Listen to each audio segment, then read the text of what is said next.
ሰላም ጤና ይስጥልን ክቡራትና ክቡራን የኢትዮ ቁም ነገር ቤተሰቦች፣ በዛሬው አሁናዊና ሰበር ዘገባችን ከሀገር ውስጥ በተሰማው አሳዛኝ ዜናና በመካከለኛው ምስራቅ ቀጠና በቀጠለው ግጭት ኢራን የሆርሙዝ ሰርጥን በፈንጂ እያጠረች መሆኑን በተመለከተ የተሰሙ አሁናዊና ሰበር ዘገባዎችን ይዘንላችሁ ቀርበናል። እስከ ፍጻሜው አብራችሁን ቆዩ።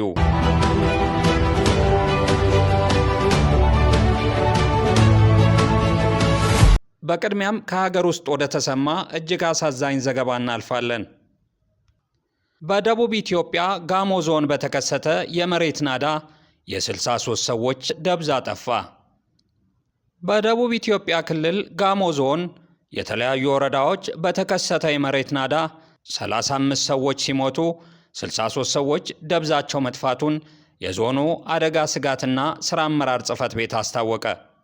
በመሬት ናዳው ሕይወታቸውን ያጡ ሰዎች ቁጥር ከፍ ሊል እንደሚችል ጽሕፈት ቤቱ ስጋቱን ገልጿል።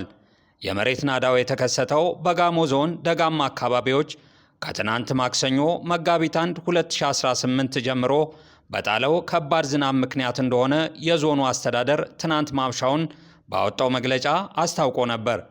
የዞኑ አስተዳደር ዛሬ ባሰራጨው መረጃ በጎርፍና በመሬት ናዳ የሞቱ ሰዎች ቁጥር 35 መድረሱን አስታውቋል።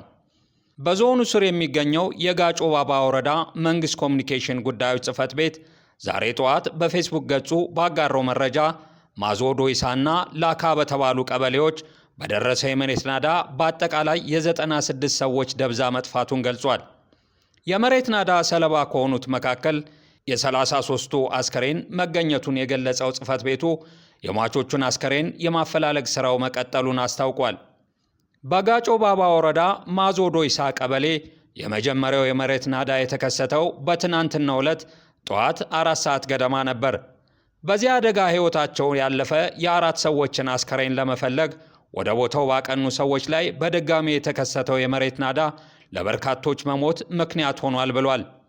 የጋሞ ዞን አደጋ ሥራ አመራር ጽሕፈት ቤት ኃላፊ አቶ መስፍን ማንቆ በወረዳው በኩል የተገለጸው የሟቾች ቁጥር ብዛት ለኢትዮጵያ ኢንሳይደር አረጋግጧል።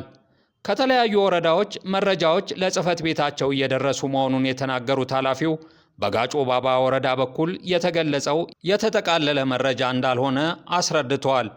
የዞኑ የአደጋ ሥራ አመራር ምክር ቤት መረጃዎቹን እያጣራና እየገመገመ መሆኑን የገለጹት አቶ መስፍን ትክክለኛው የሟቾች ቁጥር አሁን ከተገለጸው ከፍ ሊል እንደሚችል ግምታቸውን አስቀምጠዋል።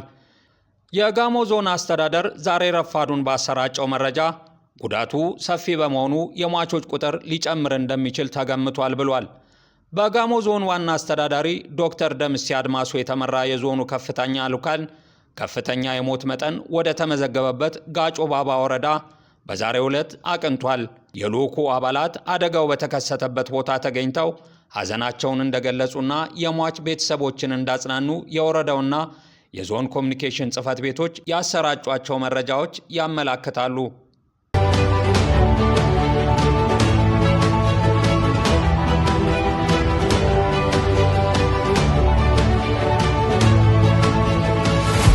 ወደ መካከለኛው ምስራቅ ቀጠና ስናልፍ ኢራን በሆርሙዝ ሰርጥ የባህር ላይ ፈንጂዎችን ማጥመድ ሥራ መጀመሯ ተነገረ።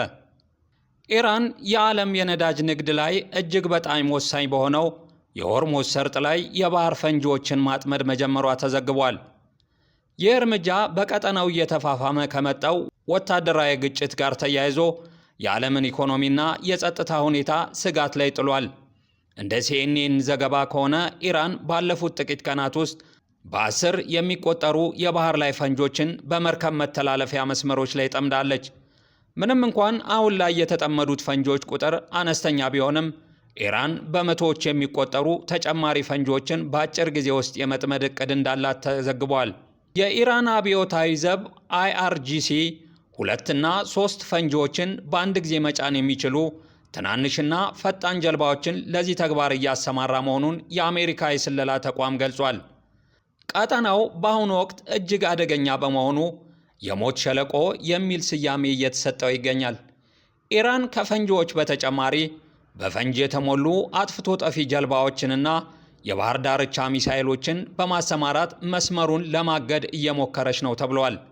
አሜሪካ የነዳጅ ጫኝ መርከቦችን በወታደራዊ ኃይል ታጅበው እንዲጓዙ የማድረግ አማራጭን እያጠናች ቢሆንም እስካሁን ግን ይፋዊ ጥበቃ አልተጀመረም። የኢራን በሆርሙዝ ሰርጥ ላይ የባህር ላይ ፈንጂዎችን ማጥመድ ዜና እንደተሰማ የነዳጅ ዋጋ በከፍተኛ ሁኔታ ጨምሯል። ታዋቂ የሆኑ የባህር ላይ መድን ሰጪ ድርጅቶች በሆርሙዝ ሰርጥ በኩል ለሚያልፉ መርከቦች የሚሰጡትን የጦር ስጋት መድን ሽፋን ሰርዘዋል።